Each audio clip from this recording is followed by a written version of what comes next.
como les comentaba la otra vez, cuando hablábamos un poco de propiedad intelectual, ya, bueno, este autor está fallecido, pero sus herederos, como habíamos visto, el derecho de propiedad intelectual, los herederos lo conservan durante 70 años. Y una cosa que siempre hay que tener en cuenta en esta materia es que cuando el autor, incluso cuando está en vida, lo que transmite es el derecho patrimonial, ¿eh? A hacer las reproducciones, los cuadros, los libros, la música, de lo que se trate, solo transmite el derecho patrimonial. El derecho moral siempre queda en manos del autor. Por lo tanto, si aquella persona a quien le dio el permiso para hacer una edición, una impresión, una reproducción o lo que fuera, altera la integridad, el autor siempre conserva ese poder de dirección, de retirar la obra, de incluso de sancionar a este editor o reproductor, porque el derecho moral nunca se pierde. El autor es algo que siempre va a conservar en sus manos.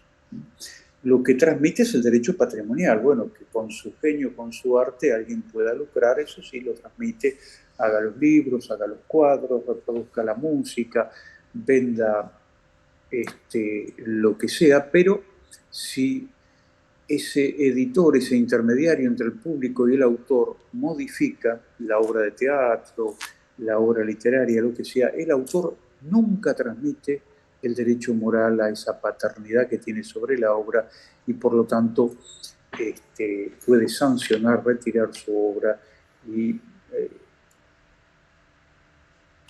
obtener daños y perjuicios, ¿no? Bueno, eso ahí la retiramos un poquito de la pantalla y les muestro acá, a ver, acá no les puedo mostrar, pero a ver, vamos a utilizar esto de compartir pantalla si vuelve a resultarnos. ¿Ven? Están escuchando bien, ¿no? Sí. ¿Están viendo lo que puse en la pantalla? También, gracias, Adrián.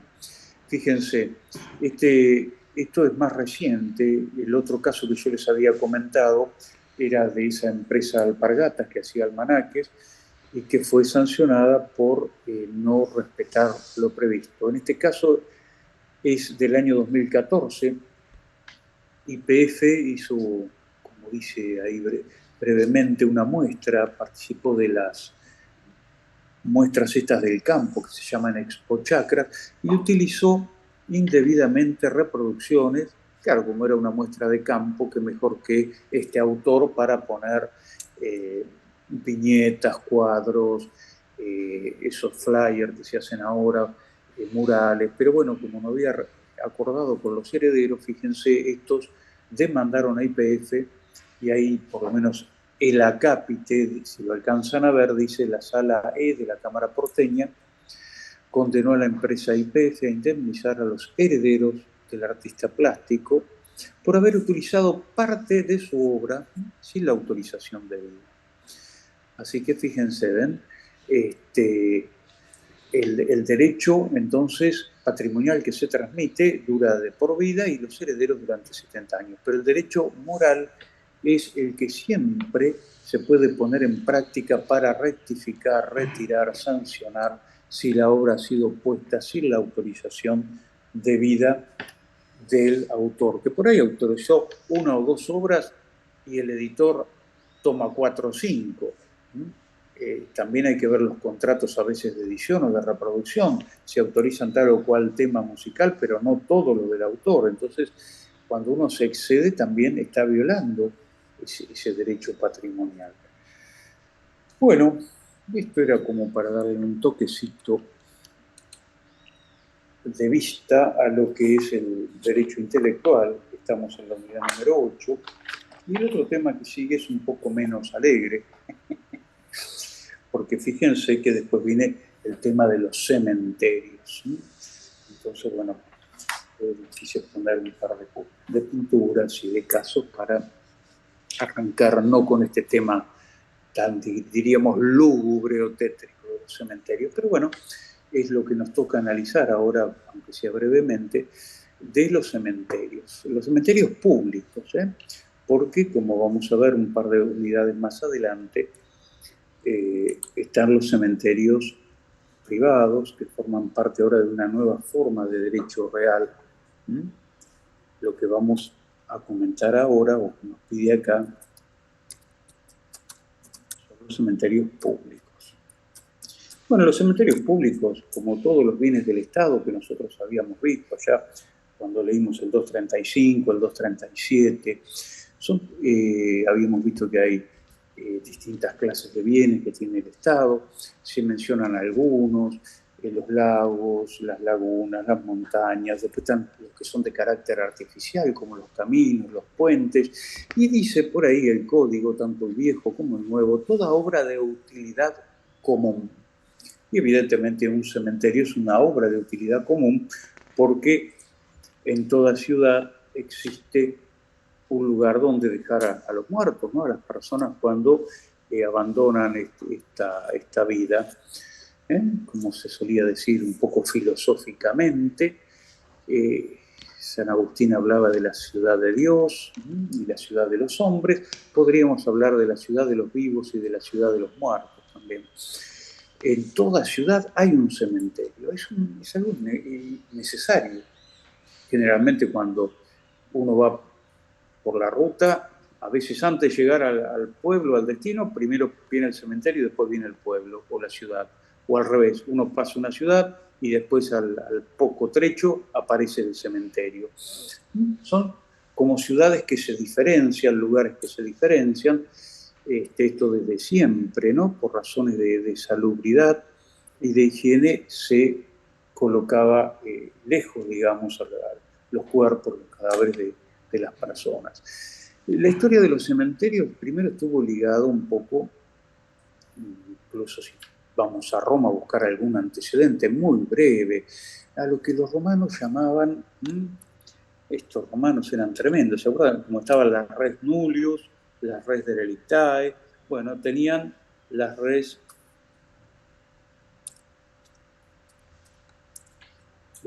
religiosas, también llamadas res sacram. Bueno, eran cosas que entendían de que estaban un poco más allá también de las cosas comunes. Y por lo tanto se disponían lugares especiales también para el enterramiento de los difuntos. Entre nosotros es Rivadavia el primero que hace un cambio en este concepto, porque esto de una idea religiosa, una idea sacra, se siguió extendiendo en Europa, en el derecho francés, en el derecho español. La ley de partidas también trataba como una cosa religiosa todo lo atinente al tema de los muertos, por este tema de que el alma o el espíritu trasciende al cuerpo, y los que deben ocuparse de esto son los cultos, las iglesias, y por eso era muy común que los cementerios estuvieran al lado de una iglesia, detrás de una iglesia, de la religión que fuera. Estaban las iglesias anglicanas, católicas, de distintos cultos, tenían incluso las mahometanas, detrás de sus templos tenían el enterramiento de los muertos. De ahí viene también una terminología bastante antigua, pero que todavía en algún lado se suele ver cuando se habla de eso del camposanto. Nosotros lo vemos en la literatura gauchesca, bueno, porque se hacía alusión a ese campo, esa parcela que estaba destinado al entierro de los muertos y que era lindera entre nosotros a una iglesia, a un templo. Bueno, como les decía, Rivadavia es el que inicia un proceso de secularización de los cementerios. Es decir, los trae a la órbita del poder civil. Primero empieza a fiscalizar y después empiezan a crear cementerios, diríamos, laicos o cementerios civiles.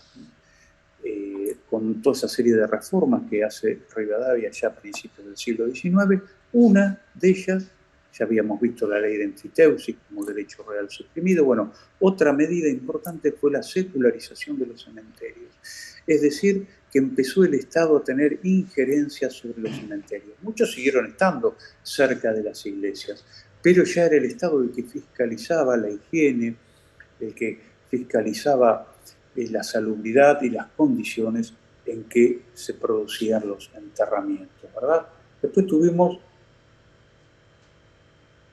entre nosotros también, ya más avanzado el siglo XIX, la necesidad de ir creando cementerios, porque hubo una gran peste, hubo acá en Buenos Aires, una de las más recordadas fue la peste amarilla, donde una gran parte de la población de Buenos Aires se enfermó y falleció, y por eso hubo que crear cementerios, y ahí es donde comienzan a aparecer el cementerio del Oeste, el cementerio llamado de la Chacarita, el cementerio de la Recoleta. Fíjense ustedes, ¿por qué llamado así?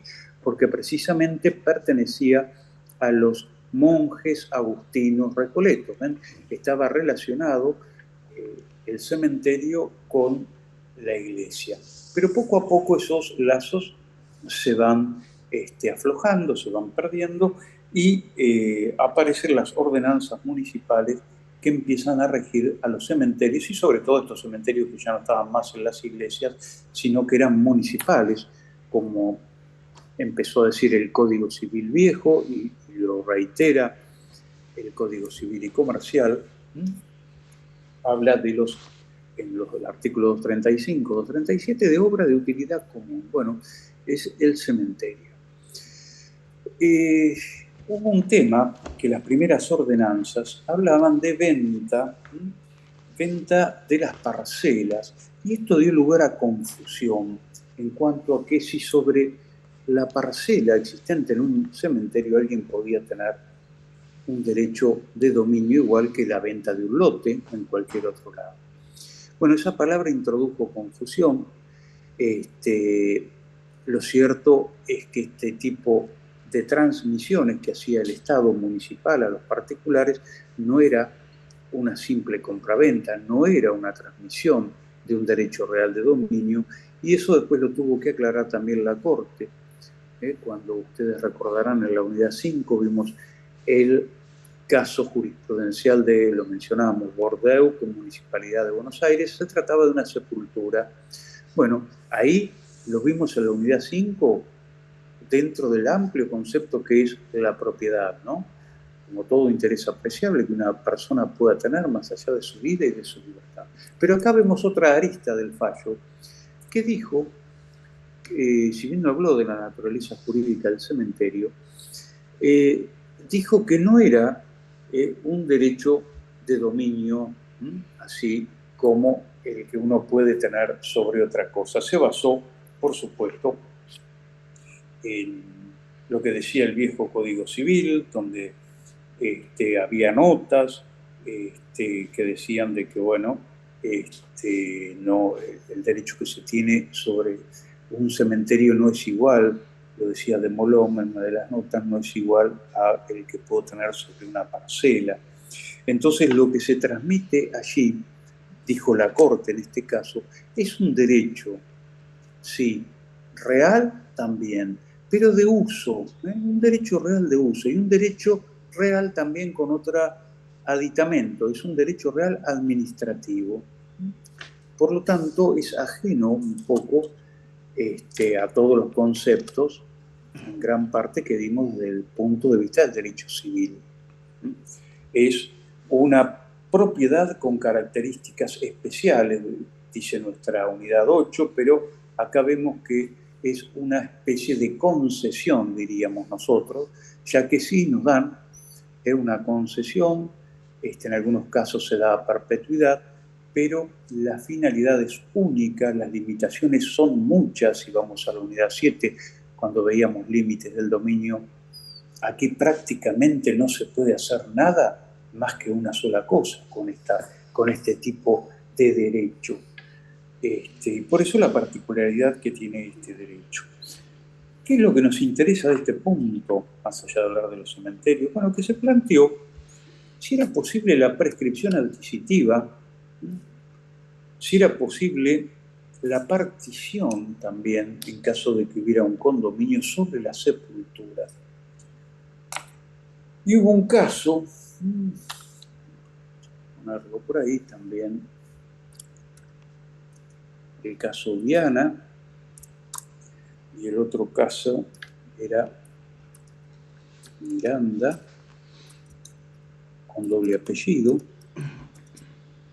el caso Miranda Naón, allá por 1942, otro un poquitito más nuevo, 1963, donde se planteaba el tema de la prescripción. ¿Se puede adquirir por usucapión este derecho, es decir, el mismo derecho que tenía el antecesor, aunque no lo llamemos de dominio, este derecho a la concesión administrativa que le ha dado el Estado? En los primeros casos habían rechazado esta posibilidad, pero a partir de Viana y Miranda Naum se admitió de que pueden haber actos posesorios, fíjense como habíamos visto nosotros, para el derecho real de dominio, pero muy particulares, referidos a las sepulturas. ¿Y cuáles son? Bueno, en estos dos casos la jurisprudencia dijo que encargarse del cuidado de una sepultura, contratar a un cuidador, hacer los mantenimientos correspondientes, inhumar y exhumar cadáveres, constituyen actos posesorios que llamaríamos especialísimos, porque son nada más que para este tipo de cosas. Constituyen actos posesorios. Y si esto se prolonga en el tiempo, el que realiza estos actos va a adquirir por usucapión el mismo derecho que tenía su antecesor. Es decir, lo va a reemplazar en ese derecho real administrativo de concesión o de uso perpetuo que tenía sobre la sepultura. El otro punto que se planteó es si era posible hacer una división. Vamos a ver ahora, es la unidad que sigue, 9, que habla del condominio. Vamos a ver que los condominios, hay condominios con indivisión forzosa y sin indivisión forzosa. Los condominios que pueden dividirse, hay una acción que se llama de partición, es decir, para finalizar el condominio. Bueno, se planteó también jurisprudencialmente en el segundo de estos casos, Miranda Naum, si era posible pedir la partición, porque es lógico, aquí siempre se forma un condominio, porque bueno, se murió el abuelo, el bisabuelo, el tatarabuelo, y hacia abajo va quedando inevitablemente entre los hijos, nietos o bisnietos, una comunidad de intereses sobre esa bóveda, ese panteón, ese monumento funerario. Y por ahí llega un momento que a alguno de ellos no le interesa más y quiere salirse, venderlo. Entonces se hizo el planteo precisamente en este caso. Y bueno, y se dijo que era posible, pero bajo dos condiciones, que son ineludibles. Primero, que fuera posible la división material cuando, dada la estructura del monumento funerario, la construcción o lo que fuera, se pudiera llegar a dividir materialmente sin causar un menoscabo en la estructura. Y además, que las partes que se adjudicaran, sea una, dos, tres partes, no tuvieran restos humanos.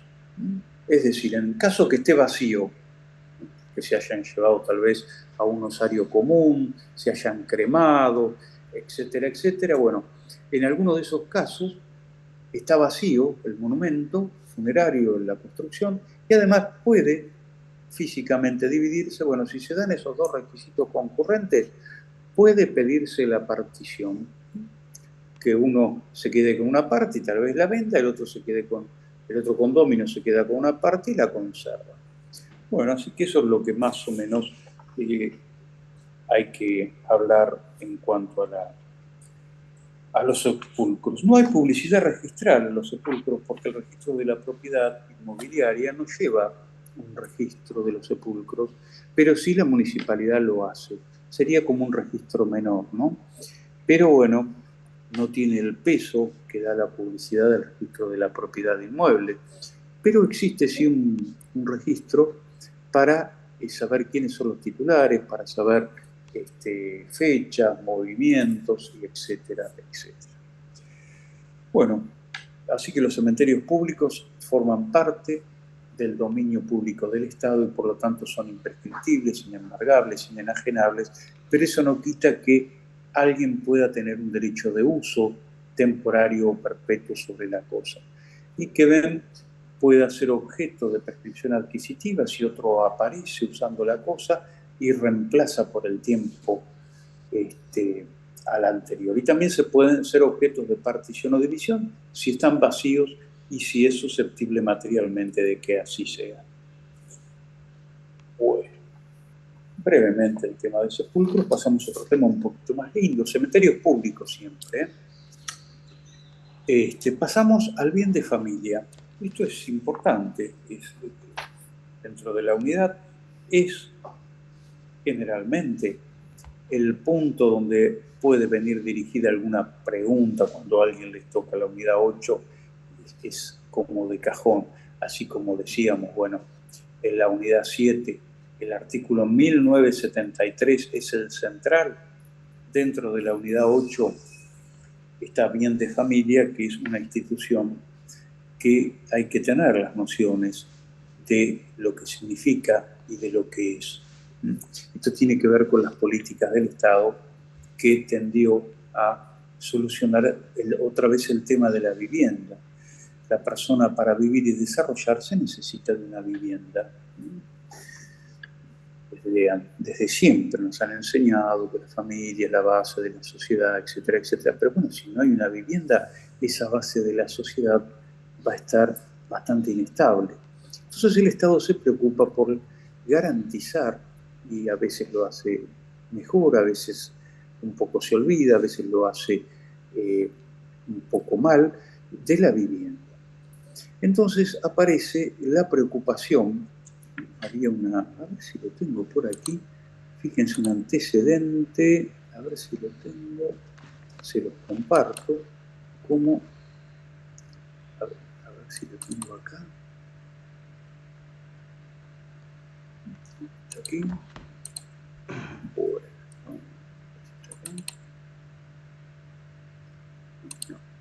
Bueno, había una ley que se llamaba de casas baratas. Fíjense ustedes qué terminología, ¿no? Allá a principios del siglo XX, la había guardado en algún lado, entre tantas cosas que tengo aquí. La ley de casas baratas fue como un antecedente del bien de familia. Es relativamente nuevo esto, fíjense, porque, a ver, aquí se abrió, parece. Comisión Nacional de Casas Baratas. Se había creado una comisión nacional para tratar de solucionar este punto de la falta de vivienda. Muchas instituciones se habían preocupado por esto, pero de forma fragmentaria, diríamos, porque así el ejército o la gendarmería, por ejemplo, se ocupaba de proveer de vivienda al personal que tenía a veces que servir en zona de frontera y les proveía de una casa para que pudieran, a ver si esto se llega a ver. A ver, ahí tal vez algo lleguen a ver ahí, sí. Fíjense, Comisión Nacional de Casas Baratas. Y ahí menciona un barrio donde se habían hecho unas construcciones, fíjense, dependía de la Secretaría de Obras Públicas, del Ministerio de Obras Públicas, y se fundó en 1915, hasta el año 44 funcionó, y ahí un poco nos cuenta que fue una institución que buscaba combatir la escasez de vivienda. Se construyeron edificios, departamentos, fíjense que todavía no estaba la ley de propiedad horizontal, así que se trataba de acomodar los derechos reales existentes, dominio, condominio, y tratar de que esto pudiera ir funcionando un poco, ¿no? Y si no, viviendas así particulares sin estar agrupadas. Bueno, esto motivó a principios del siglo XX que hubiera varios barrios, ahí se mencionan en Córdoba, en Capital, distintas lugares que comenzaron a edificarse este tipo de casas colectivas o particulares. Eran las dos modalidades. Bueno, ahí menciona sobre el final, en 1939, una de las últimas, se inauguró una casa colectiva en la zona de Parque Patricio y otra en Valentín Alsina. Después, bueno, esto desaparece porque, como ustedes saben, una de las reformas constitucionales introduce el artículo 14 bis, donde ahí se habla del bien de familia. Entonces aparece esta institución un poco más orgánica, no ya como fragmentaria, como les decía. Estaba esta comisión de viviendas baratas, estaban las casas que tenía el personal del ejército, el personal de gendarmería, en algunos casos las provincias también, a través de sus ministerios de educación, daban a los docentes que estaban en zonas de frontera, los proveían de una casa habitación, en forma temporal o perpetua. Bueno, estos son como los antecedentes de cómo el Estado, los ferroviarios también, los jefes de estación tenían, y algunos después continuaron viviendo allí cuando se cerraron ramales incluso, siguieron viviendo en esas casas que le daban las distintas empresas de servicios, o si eran militares, o si eran docentes. Bueno, estaba la preocupación porque el hombre tiene que vivir en algún lado, y en zonas bastante alejadas esto se hace mucho más difícil. Entonces se trataba de proveer a través de distintas soluciones la vivienda. Bueno, ¿qué es lo que hace la ley de bien de familia ya a mediados del siglo XX? No nos provee de la vivienda, pero sí nos protege o nos da la protección para la vivienda que uno ya posee. El bien de familia va a tener la característica de ser inembargable. Queda sustraído, fíjense, y esto es un poco la característica de esta institución, queda sustraído del patrimonio de los acreedores. Siempre nos enseñan, el patrimonio es la prenda común de los acreedores. Pero el bien de familia es algo que me permiten dejar al lado, una reserva, algo que es esencial para que el deudor puede perder todo, pero que conserve su vivienda. Entonces, un poco es así como empieza. Por supuesto que en el derecho comparado también tenemos antecedentes, ¿no? Esto no es del derecho nacional, tiene antecedentes en el derecho europeo, pero bueno, la idea es garantizar la protección de la vivienda. Y así llega la ley 14394, que describía el bien de familia, lo caracterizaba, y después del año 2015,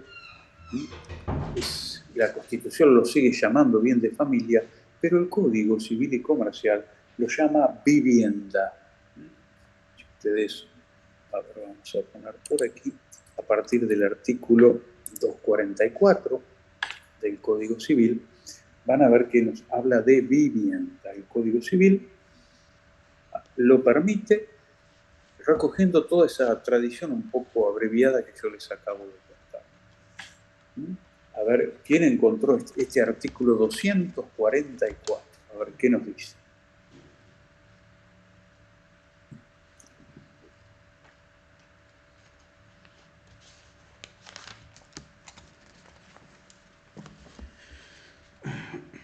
¿Lo leo, profesor? A ver, sí, cualquiera de los dos, el que quiera, vamos. A ver qué nos dice. Afectación. Puede afectarse al régimen previsto en este capítulo un inmueble destinado a vivienda por su totalidad o hasta una parte de su valor. Esta protección no excluye la concedida por otras disposiciones legales. Pausa. ¿Ven? Puede afectarse a este régimen, al régimen de vivienda, lo que la Constitución llama bien de familia, el Código lo llama vivienda. Puede afectarse entonces un inmueble destinado a vivienda en forma total o por una parte. Bueno, hay inmuebles que son muy grandes y por ahí pueden afectarse parcialmente. ¿Cómo se hace la afectación? A través del registro. ¿Qué registro? El registro inmobiliario. Por lo tanto, cuando uno va a afectar un inmueble a bien de familia, debe dirigirse a 44, aquí en La Plata, entre 4 y 5, y dirigirse a la oficina de vivienda o bien de familia. Vamos a ver que lo tiene que hacer el titular, que es el que está legitimado, o los titulares, si son condóminos o si es una sociedad conyugal o un matrimonio. Deben llevar el título de propiedad, documentos de identidad y nada más. Es un trámite relativamente sencillo, se toma razón de ello y queda inscrito y por lo tanto se lo afecta al régimen de vivienda, lo cual le concede una protección que no va a ser podido embargado ni ejecutado por los acreedores a partir de la fecha de inscripción. Fíjense, hoy mirando el almanaque vemos que es 10 de mayo, ¿verdad? Vamos al registro, lo escribimos hoy, la protección es hacia adelante. Si yo ya tenía una hipoteca afectándolo del año 2020, o si yo tenía un contrato incumplido que he firmado en el mes de enero de este mismo año o del mes pasado, supongamos en el mes de abril, también lo que se llama un cuasi contrato o cuasi delito, ¿no? Si uno tuviese tenido un accidente con un automotor y bueno, sé que me van a iniciar un juicio por daños y perjuicios porque el hecho ocurrió, supongamos, el 24 de abril, el hecho dañoso ya ocurrió antes de la inscripción. Entonces, siempre va a ser hacia adelante la protección. Es decir, lo escribimos hoy, 10 de mayo. Si yo tengo una deuda o contraigo una deuda ya el 20 de mayo, estoy protegido. O en junio hago alguna transacción comercial y me va mal y los acreedores me ejecutan, eso va a quedar al margen. O si tengo un accidente de tránsito el año que viene y por eso pretenden embargar y ejecutar, bueno, la vivienda va a estar protegida, porque la afectación es desde la fecha hacia adelante, no cubre hacia atrás. Juliana estaba leyendo, ¿no? Seguimos con el otro párrafo. La afectación se inscribe en el registro de la propiedad inmueble según las normas previstas en las reglas locales y la prioridad temporal se rige por las normas contenidas en la Ley Nacional del Registro Inmobiliario. Eso es lo que quiere decir. ¿Ven? La prioridad es a partir de la inscripción. Seguimos con el otro. No puede afectarse, esto es muy importante. No puede afectarse más de un inmueble. Punto. Si alguien ¿ven? resulta... Solamente uno. Es una protección, pero tampoco diríamos es una avivada. Yo tengo 5 propiedades, 4 industrias y afecto todo a bien de familia y bueno, me lavo las manos y hago lo que quiero, ¿no?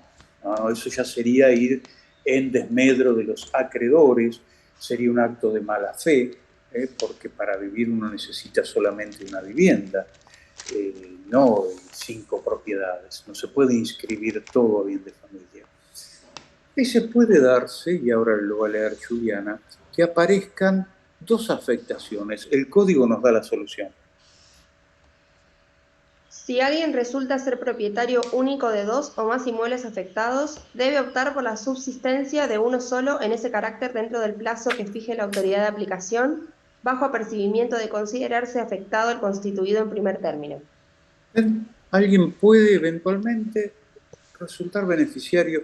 Tal vez uno tiene un inmueble como bien de familia o afectó uno en una jurisdicción o en otra, o uno lo heredó parcialmente, lo tenía el padre ya o el abuelo como bien de familia y el propio más el otro. Entonces no se pueden tener 2. Cualquiera sea la circunstancia por la cual un error registral concurran 2 bienes de familia, aparezcan, bueno, el registro nos va a intimar a optar por uno, y si nosotros no hacemos la elección, el registro de oficio va a mantener el que está afectado en primer término.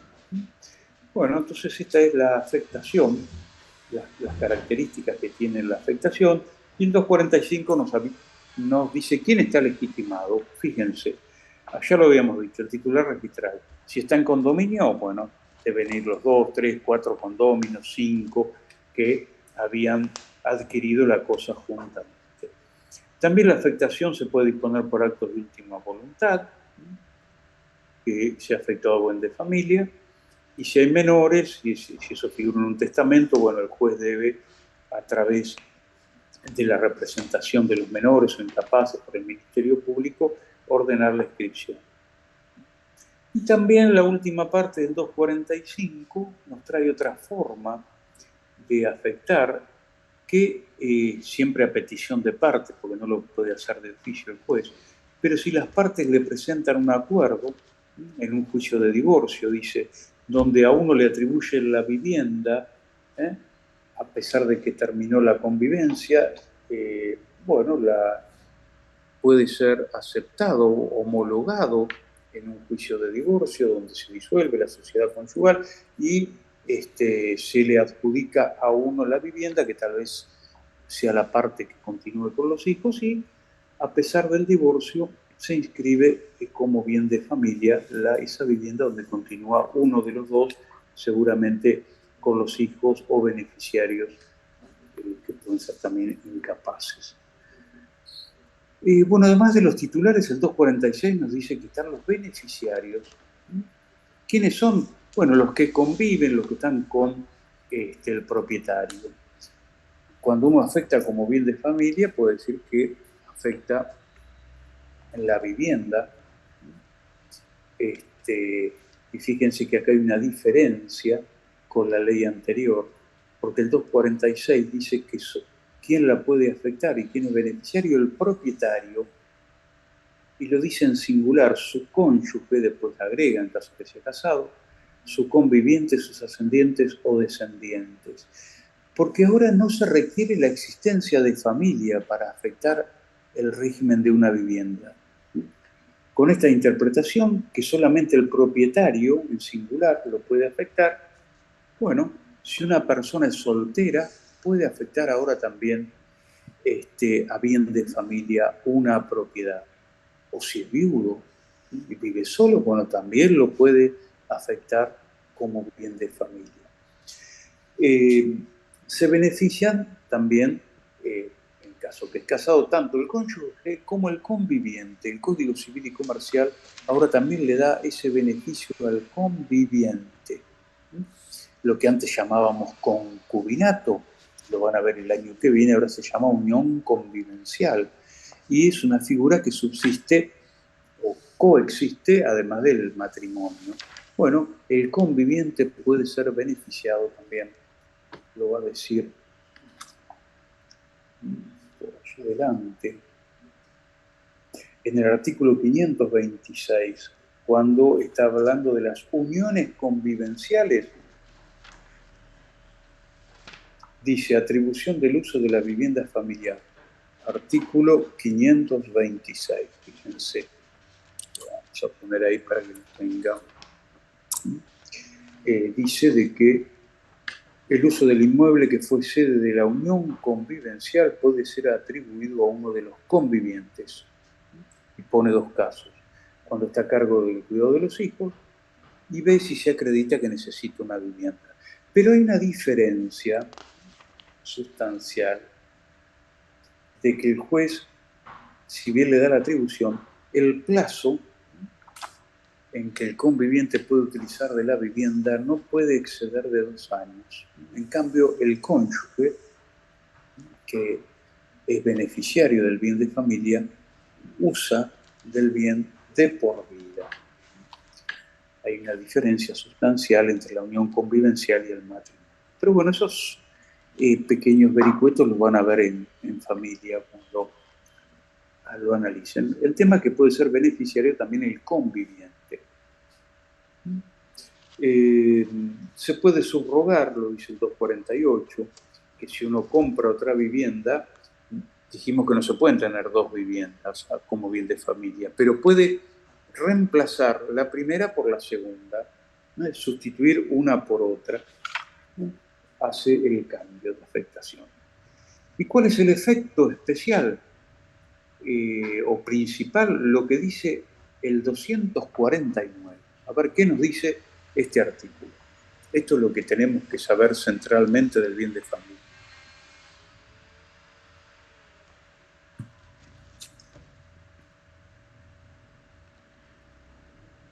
Adrián, dale. Artículo 249. Sí. Efecto principal de la afectación. La afectación es inoponible a los acreedores de causa anterior a esa afectación. Claro, bueno, antes de la afectación él es inoponible a cualquier acreedor, porque los efectos son para adelante. Seguimos. La vivienda afectada no es susceptible de ejecución por deudas posteriores a su inscripción, excepto A. Y acá vienen las excepciones. Entonces, el principio general por deudas posteriores no es ejecutable, pero hay cuatro supuestos. A. Obligaciones por expensas comunes y por impuestos, tasas o contribuciones que gravan directamente el inmueble.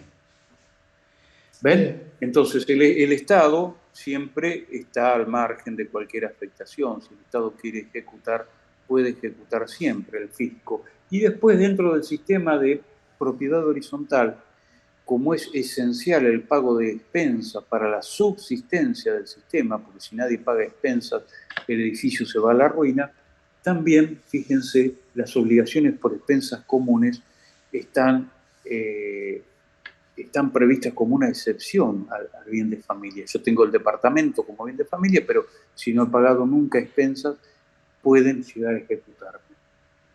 B. Obligaciones con garantía real sobre el inmueble constituida de conformidad a lo previsto en el artículo 250. Bien, C. eso es un artículo que viene más abajo, sí. C. Obligaciones que tienen origen en construcciones u otras mejoras realizadas a la vivienda, en la vivienda. Claro, ven, si yo utilicé materiales para construir, mejorar, refaccionar, ampliar, tengo deudas con el corralón, con el arquitecto, con el maestro mayor de obra, bueno, es como que le obtuve un crédito, hubo un enriquecimiento para la construcción de eso y eso también sería una excepción. Entonces, estos quedan exceptuados también del bien de familia porque el origen de esa construcción o de esa mejora se encuentra en la vivienda, entonces también el derecho lo exceptúa. Esos acreedores pueden saltar, diríamos, la valla del bien de familia. Y el inciso D. Obligaciones alimentarias a cargo del titular a favor de sus hijos menores de edad, incapaces o con capacidad restringida. Exacto, la obligación alimentaria tampoco encuentra barrera. Estos deudores alimentarios consuetudinarios que no, se olvidan de los hijos o de pasar las prestaciones que corresponden y ponen su vivienda como bien de familia, no quedan protegidas, porque la obligación alimentaria, diríamos, es más fuerte y también cae la barrera. El inciso B que vos leíste, que decía el caso del artículo 250, que es el que viene ahora, es también un tema relativo a las sucesiones, que van a ver ustedes cuando vean sucesiones el año que viene. Hay una porción que se llama legítima. Cada heredero, somos 4 herederos, murió, ahí tenemos un causante fallecido, bueno, ese causante no puede afectar nuestra porción legítima. Por más que haya constituido un bien de familia o le haya hecho alguna disposición testamentaria, algún legado, bueno, en ese caso caería el bien de familia porque se está afectando la legítima, la porción que le corresponde a cada heredero. Entonces ahí también hay una revisión. Bueno, estos trámites son gratuitos, la importancia de que esté como bien de familia evita pagar el mínimo cuando uno hace una sucesión sobre el inmueble, ¿no? Hay un impuesto que se llama impuesto a la transmisión gratuita de bienes, que queda reducido al mínimo de la evaluación fiscal y también los honorarios de los abogados que intervienen en la sucesión se regulan en el mínimo legal. O sea que durante la vida y también durante la transmisión del inmueble, esta afectación produce sus efectos. Ya, como último artículo de este capítulo, hay el inmueble rural también se lo permite afectar como unidad de vivienda o bien de familia, de acuerdo con lo que establezcan las reglamentaciones locales. Un inmueble rural se puede afectar también como bien de familia. En este caso, no solo sería vivienda, sino que también sería medio de vida, o sea, generalmente está la vivienda rural y el campo o la fracción donde se produce. Bueno, también el inmueble rural es susceptible de ser afectado como vivienda, lo que la Constitución llama bien de familia.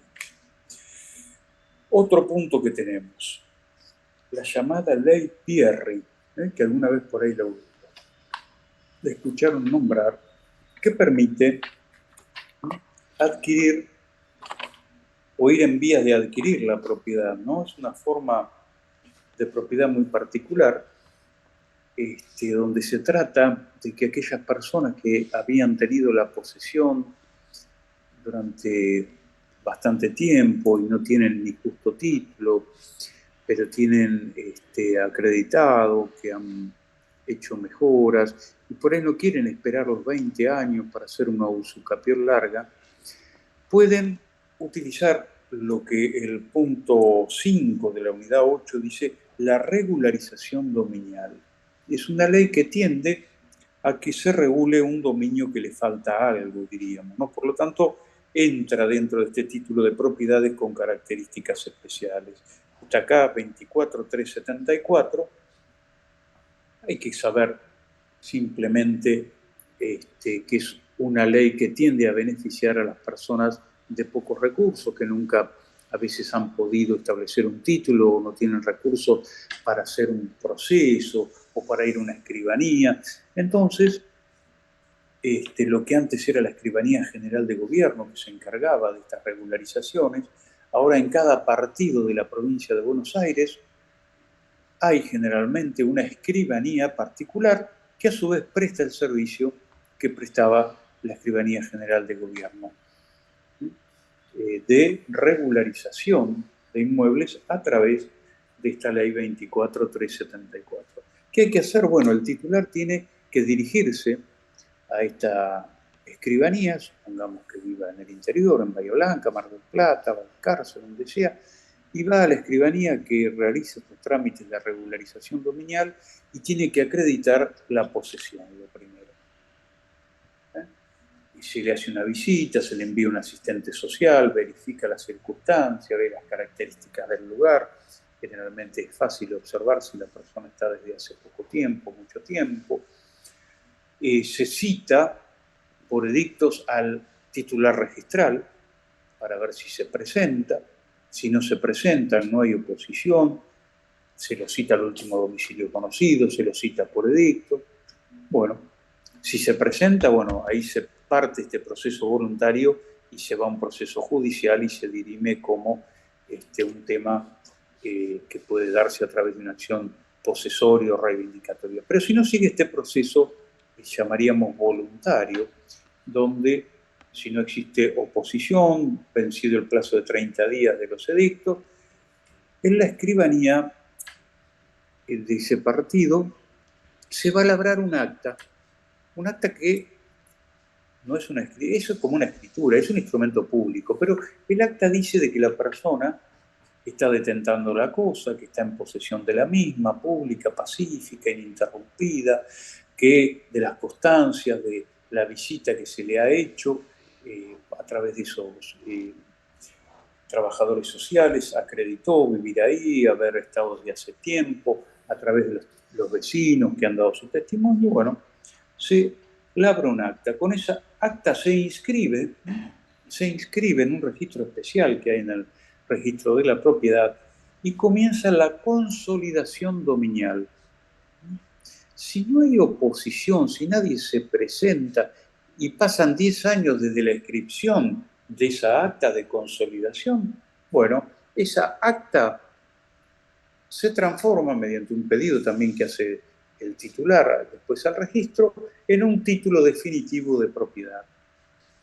De pasar los 10 años, se presenta otra vez el titular al registro diciendo que no hay, que no hubo oposición. Entonces, si bien queda constancia en la matrícula que fue hecho una regularización dominial por esta ley 24.374, que se venció el plazo de los 10 años y ya este titular tiene su título perfecto como aquel que compró, se le hizo tradición, el vendedor le entregó la cosa, firmaron la escritura, etcétera, etcétera.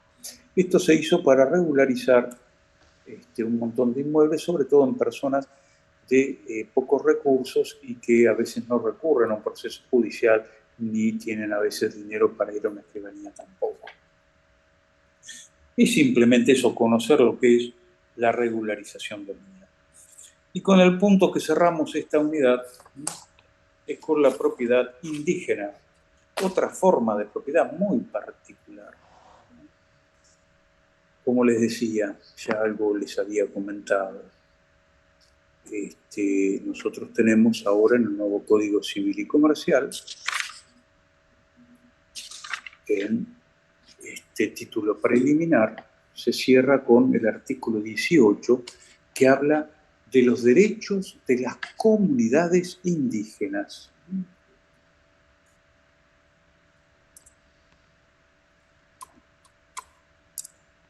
Artículo 18 del Código Civil y Comercial. Fíjense que nos va a hablar de las comunidades indígenas y también nos va a citar el artículo 75, inciso 17 de la Constitución Nacional. Como ustedes saben,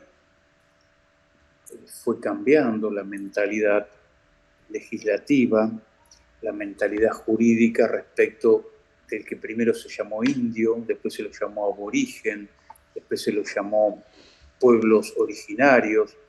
Bueno, ha ido cambiando también el vocabulario, y si nosotros veíamos los textos de nuestra antigua Constitución Nacional antes de la reforma del 94, el indio había que dominarlo, conquistar la frontera, el trato pacífico, había que incorporarlo a la sociedad. No, ahora se cambiaron todas esas ideas.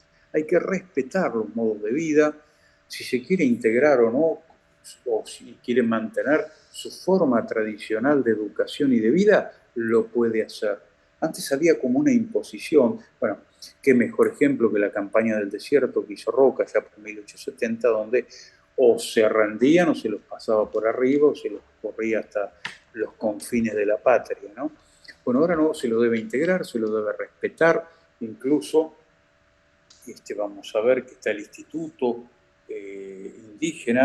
indigenista, hay una ley, la 23.302, que habla de la política indígena, esto mencionado solamente, donde, fíjense que hasta se permite, en donde hay comunidades de pueblos naturales que conserven su lengua, la enseñanza bilingüe, van a la escuela y pueden tener un maestro toba que les enseñe castellano y les enseñe también su lengua, que mantenga sus costumbres. El pueblo aborigen ya no es visto como algo a ser avasallado, tal vez un poco tarde, dirán ustedes, sino la palabra ahora es para ser integrado. Por eso el artículo 18 no solo lo menciona y lo respeta, sino que le reconoce la propiedad colectiva. Y esto es tal vez lo más interesante que les quede como idea. Nosotros estamos acostumbrados a vivir en la propiedad privada. Esto es mío, lo poseo, mi derecho de dominio, la posesión, tenencia, relación de poder, todo ese vocabulario y armamento jurídico que hemos desarrollado en estas unidades. En cambio, ellos hablan de la propiedad comunitaria, lo cual no quiere decir que no conozcan tampoco la propiedad privada, sino que tienen un sistema más armónico, donde ambos regímenes se integran. Tienen propiedad privada sobre algunas cosas, pero también está la propiedad comunitaria. Y así, por ejemplo, la comunidad guaraní, fíjense, habla, sí, de la propiedad indígena, pero está también la propiedad comunal, que cualquiera la puede tomar para trabajar.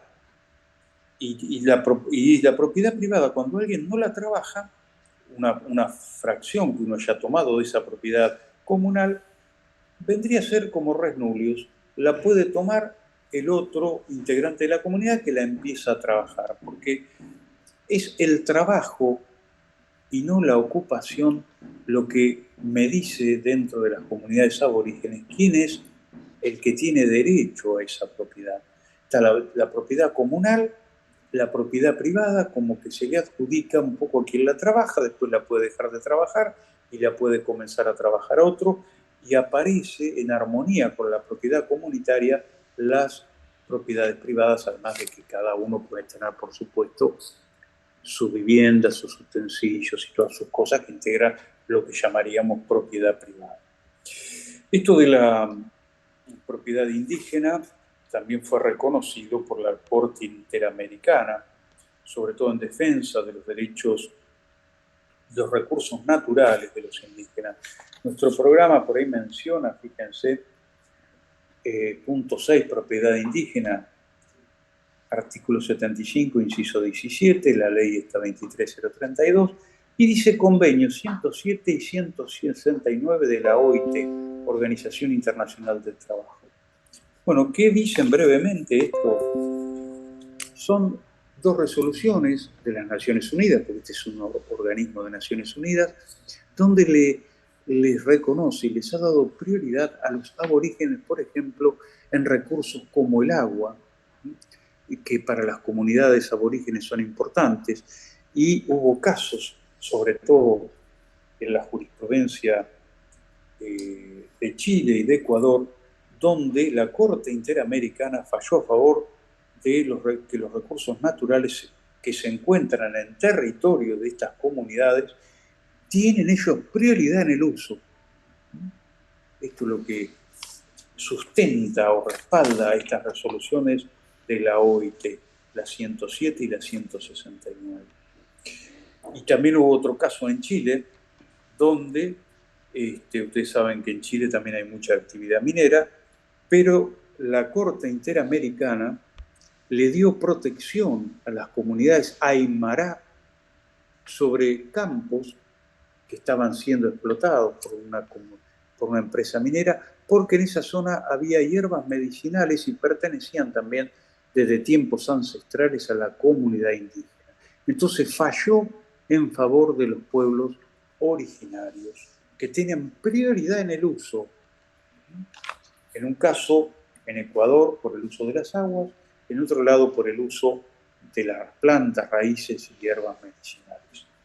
Entonces, fíjense cómo la idea de la vieja Constitución del siglo XIX fue cambiando y ya no es el sojuzgarlo, civilizarlo, sino integrarlo, si quiere, respetarlo, vivir en armonía con esos pueblos que la verdad fueron avasallados. Por eso también, fíjense cómo se cambió, ya no se celebra más el 12 de octubre como Día de la Raza, sino que ahora se ha cambiado ese nombre y ya no se interpreta más que hubo un descubrimiento de América, sino que ya había sido descubierta por los pueblos originarios, sino que fue una conquista a veces un poco excesiva, ¿no? Porque se suprimieron culturas, se suprimieron historia, lenguas y razas enteras, ¿no? Entonces, bueno, los pueblos aborígenes tienen esa particularidad que debemos reconocer y conocer, que es la integración entre la propiedad colectiva y la propiedad privada. Y lo hacen realmente en una armonía superior a la del hombre civilizado, ¿no? Porque muchas veces en documentales y en notas se ve como ellos toman lo que necesitan de la tierra. En cambio, diríamos, por usar alguna figura, el hombre civilizado o el hombre blanco es más depredador. Va por el recurso, termina talando un bosque, contaminando un río, y después, bueno, vienen las consecuencias, lamentablemente, por el uso desequilibrado de los recursos. Fíjense nomás lo que está pasando en Brasil ahora, con estas inundaciones tremendas, que, bueno, el cambio climático, sí, pero el hombre es el que ha deforestado, el que ha suplantado bosques naturales por campos de soja o industrias o mineras que han contaminado los ríos, han desviado y han secado ríos enteros. Bueno, el aborigen tiene este respeto del pueblo originario y por eso son un ejemplo de cómo han logrado en tantos siglos ensamblar la propiedad colectiva y la propiedad privada. Por eso el reconocimiento constitucional, el reconocimiento del artículo 18, Así que hacemos nota de esas dos cosas, artículo 18 del Código Civil y Comercial y el artículo 75, inciso 17 de la Constitución Nacional para cerrar con esta unidad y tener estas nociones solamente del derecho aborigen, ¿no? Fíjense que no podemos pretender ingresar en esto, sino conocer. Por eso son propiedades con un sistema especial. Fíjense que no es lo que veíamos en nuestro libro cuarto, el derecho de dominio sobre una cosa, absoluto, exclusivo y perpetuo. No, acá aparece la propiedad intelectual, aparece el bien de familia, aparece esto de la propiedad indígena, los cementerios públicos que tienen un objeto especial. Entonces, sobre esto tenemos que tener nociones sobre cada cosa. Y como les digo, lo central es conocer el bien de familia, que es tal vez lo que más se utiliza, lo que en la vida práctica y jurídica más de una vez se van a encontrar. Y con esto daríamos por finalizada la unidad número 8, y la próxima vez vamos a tener, bueno, nuestro parcial, pero nos vamos a reencontrar con el condominio, cuando nos reencontremos en temas de clases. Ahí vamos a ver el segundo derecho real, que en importancia le sigue al dominio. Esta comunidad de intereses, unidad de objetos, pluralidad de sujetos, y bueno, y sus particularidades. Bueno, ¿han escuchado bien? Sí. Mora, Adrián, Candela. Bueno, se ve que la semana que viene hay exámenes, porque veo otra vez que está un poquito la asistencia ahí mellada, ¿no? El ejército está con algunas bajas, pero está presente ahí, les veo Candela también, están ahí todos. Bueno, voy a pasar entonces asistencia y nosotros nos vemos el miércoles. A ver. No, tenemos semana de examen. Les deseo suerte a todos los que se van a presentar, que les vaya muy bien. Y los que no, bueno, sigan estudiando. Les cuento que subí un PDF del dominio también, Código Civil y Civil comentado de Alterini, y unas opiniones que el mismo Jorge Alterini da sobre el dominio y sus características. Siempre uno sube cosas extensas para que ustedes rescaten puntos.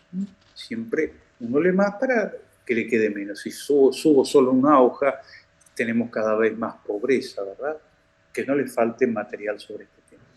Por eso el día 22 de la unidad 1 a las 5, las 6, 7 y 8 no entran en este parcial.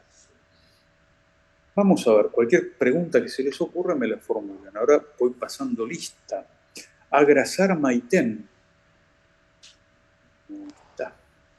Alfonsín Pilar. Debe estar estudiando esta chica. Amaya Valentín Gastón. Allá estás. Presente, doctor. ¿Cómo va? Muy bien. Bianchi Jerónimo Lautaro. Este es otro desaparecido, che. También otro que debe estar preparando alguna materia. Videgain Agustina Belén. Presente, buen día. Muy bien, buen día. Bulens Juliana. Estaba allá, había leído muy bien el artículo del Código Civil. Sol Agostina Tiziani también estaba. Presente, doctor. Muy bien. Di Paola Antonella María. Presente. Allá estás, muy bien. Figueroa Magalí. Buen día, presente. Buen día. Finocchiaro Farcas María. Presente, buen día. Muy bien. Foglia Leandro. No lo veo. Goldaracena Simón. Gómez Malimora está por ahí. Presente. Muy bien. Después tenemos Lago Marcino Pedro, otro chico que estaba viniendo siempre, debe estar preparando alguna materia. Doctor, tanto Lago Marcino como Alfonsín y Foglia están de viaje con la facultad. Por eso estuvieron. Está bien, Valentín. Son los chicos que se fueron por un tema de derecho penal, algo así. Sí, así es. Gracias, Valentín. Larrea Pavón, César. Allá Buen estás. día, doctor. Presente. Buen día. Maura Martina. No, hay otra Martina por allá, pero no es Maura. Don Adrián Medrano Allende, presente. Presente, doctor. Moretti Manzone, Maximiliano. Presente, doctor. Muy bien. Otazo Martina, está por allá. Presente, doctor. Pascua Josefina. Buen día, doctor. Presente. Buen día Josefina. Pérez Cisneros Juan. Presente, doctor.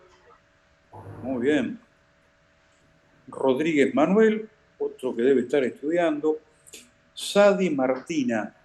Presente, buen día. Hay varias Martinas, ¿eh? Muy bien. Silva Romina Natalia. No la veo. Y esta chica nueva, Natalia Carino, que iba a tener unos temas de salud, dijo, bueno, muy bien. Bueno, buen fin de semana, los que rindan, mucha suerte. Cualquier pregunta que quieran hacer, siempre está ahí el campus. Voy a ver si subo algo de esto, aunque esto va para más adelante, o alguna otra cosa que sea importante. Cualquier cosa, mandan mensaje, creo que está mi correo ahí también. Nos estamos viendo, que sigan todos bien, ¿eh? Gracias. Buen día. Chao, Hasta doctor. luego. Buen día.